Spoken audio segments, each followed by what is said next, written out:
And then offensively, was it really nice to see those 12 runs today? What was kind of the key to really bust it out? Yeah, I think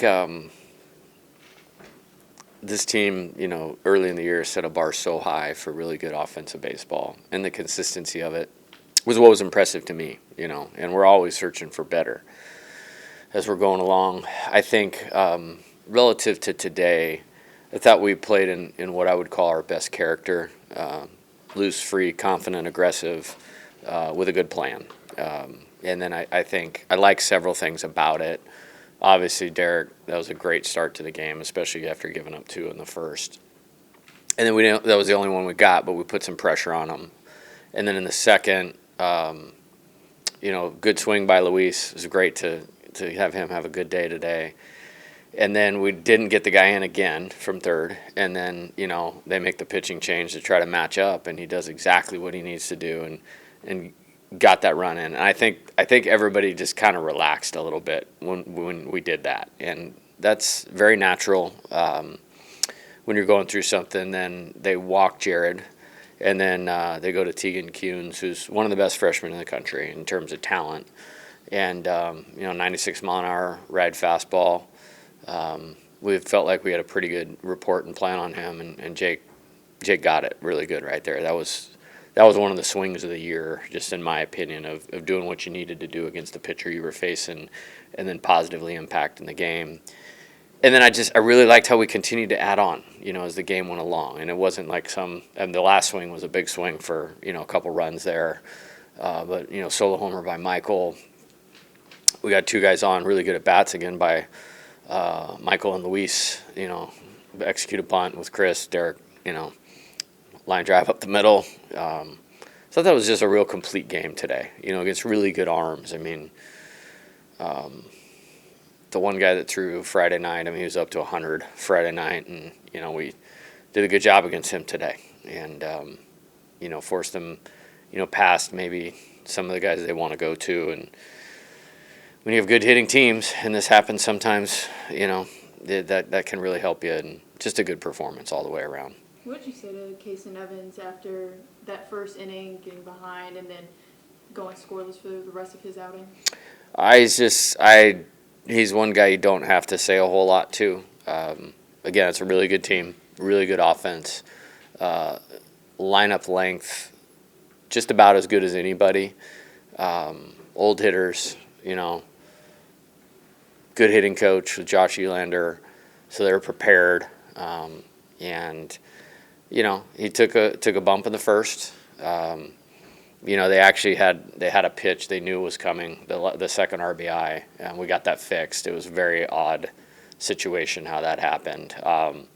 And then we were able to get out of that with a 2 was a big deal because there was 2 guys in scoring position. So to me, the coach in me, that's what I'm proud of, is like, okay, he gave up 2, but then how about the rest of the game? And really just try to manage his emotional deal because he runs hot in the best way possible as far as competitiveness. And I just, he was in such a good place pitch count wise because he was getting quick outs, but mentally you want to make sure he stays in a good place. And he's got the it factor. I mean, those 2 are special.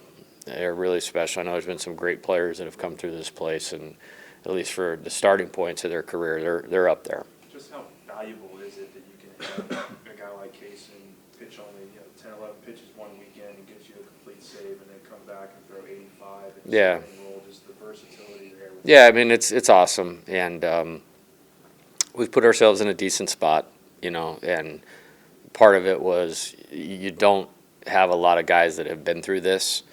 And so you need to win games when you have a chance to win games, and he's been a big part of that. Missouri, 7-6. Then Mississippi State, 2-1. He finished that one off.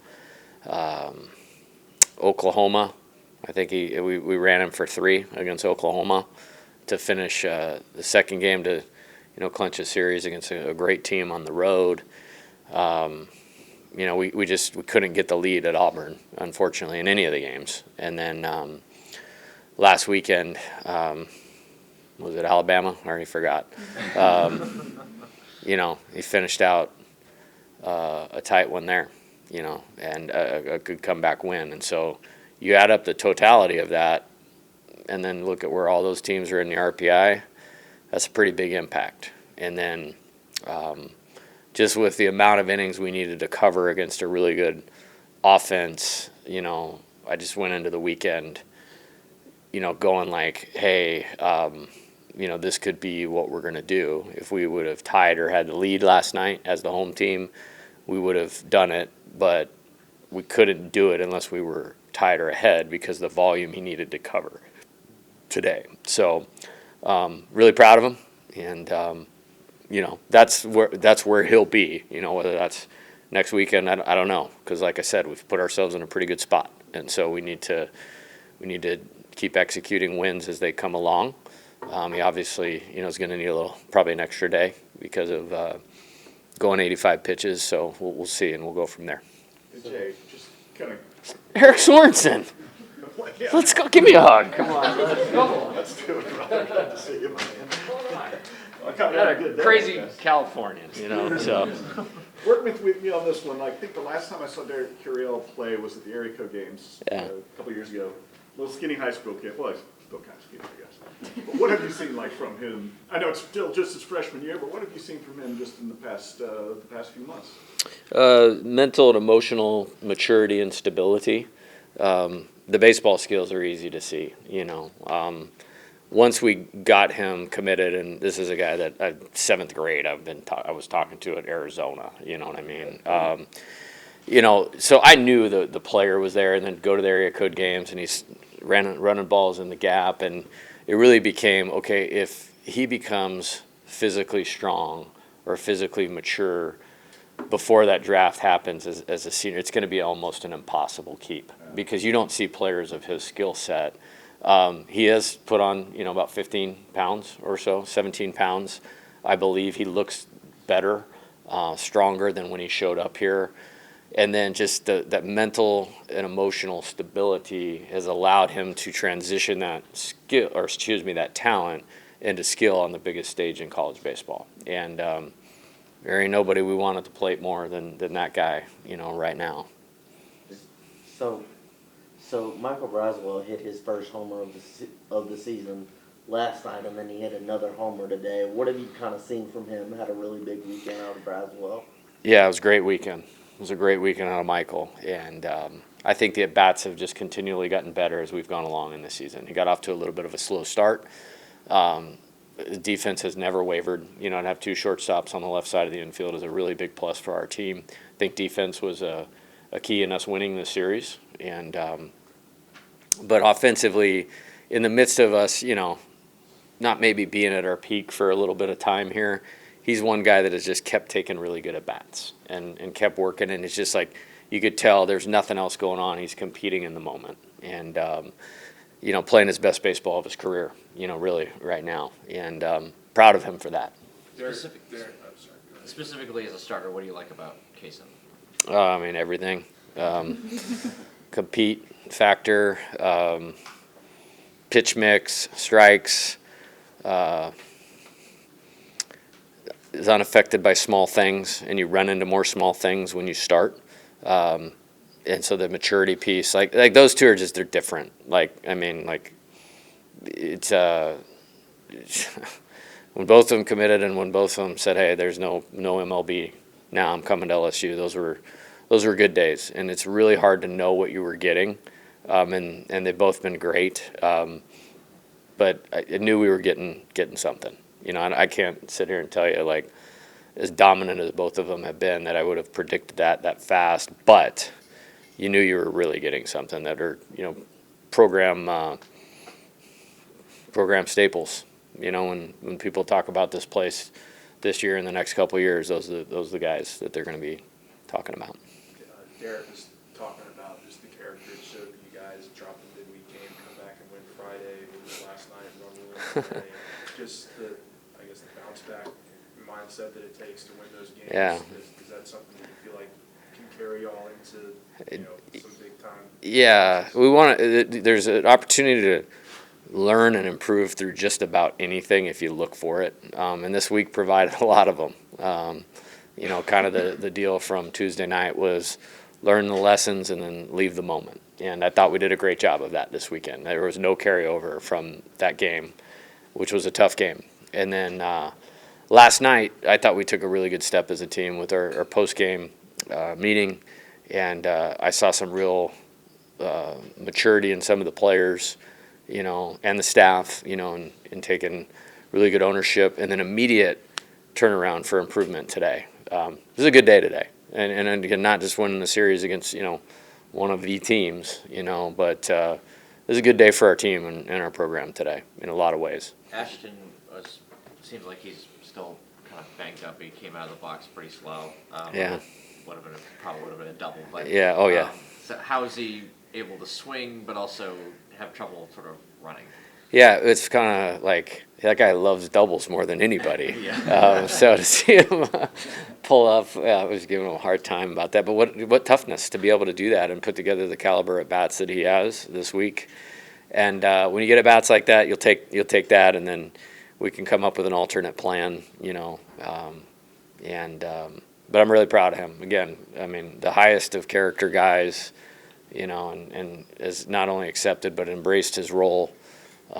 Hit with them individually often just because he's ate up with baseball and loves being at LSU and has been really ready to go. Like he's probably 20 right now, 19 or 20. But when you talk to him, you feel like you're talking to a 45-year-old highly successful CEO of some big company. And I mean that with the greatest respect.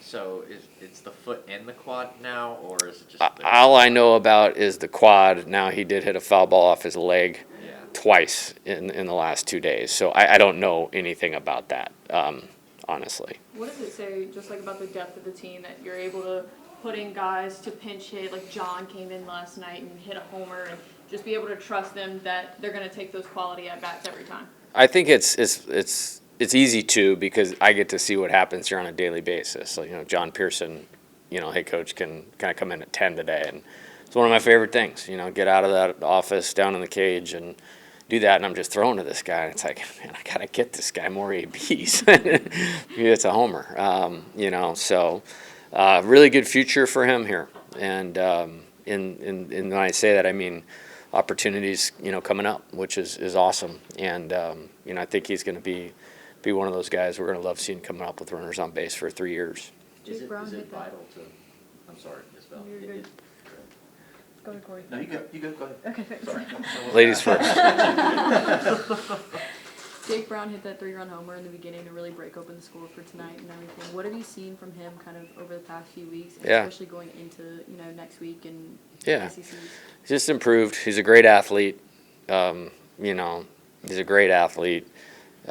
He's a great competitor. I always, I'll look at guys' countenance in the box, and when I'm giving signs and how they're carrying themselves.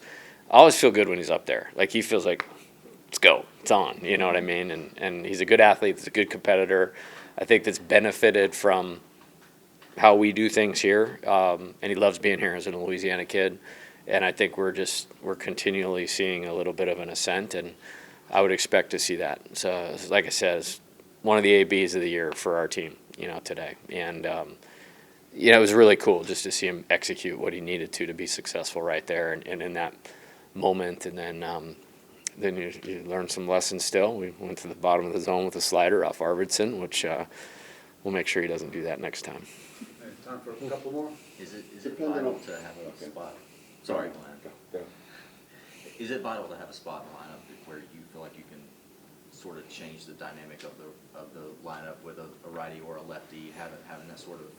Yeah, it helps, and the prep kind of helps us get guys lanes, and then you can, like he hit the homer off Dylan Loy last night, who's really good. I mean, he came in the SEC championship game last year and made it hard on us. But we had John ready for Dylan Loy, and we didn't do much off of him other than him. So you love to see that. Certain guys work against certain types of guys, and it is nice to have the depth to be able to do that. And I think what's cool is it's evolving because the guys are getting better as we're going along, you know, just like, you know, Jake Brown I mentioned. So that's part of it. You know, I know it's all wins and losses and results and this and that, but the fact that guys are improving gives us the opportunity to do that. Depending on how things go in a weekend, you could use Case in different roles as time goes on, or are you still kind of deciding? Or? Well, we have, Yeah. you know, and so we'll do what's best for him, number one, and then do what's best for our team, number two. I think, you know, when you look at what we're trying to accomplish, you know, we've put ourselves in a good spot to where we need to be smart about how we do that. And it'll be well communicated as it was going into this weekend. Like, he knew exactly how we were going to operate this thing this weekend. And that's why I didn't want to answer your question last night. You didn't even know, did you? Can't put my, you know, cards out there, you know. But again, like I said, it's a great thing about being at LSU. Everybody wants to know the game plan before the game starts. But what they don't understand is if I tell you guys, I could be telling somebody on the other side, it might not make the game plan as effective, and don't want to do that. But he's so good, it might not have mattered. All right. Anything else for Coach? Now, let him leave on that note. That was good. All right, guys. Thanks, Coach. Thank you, Coach.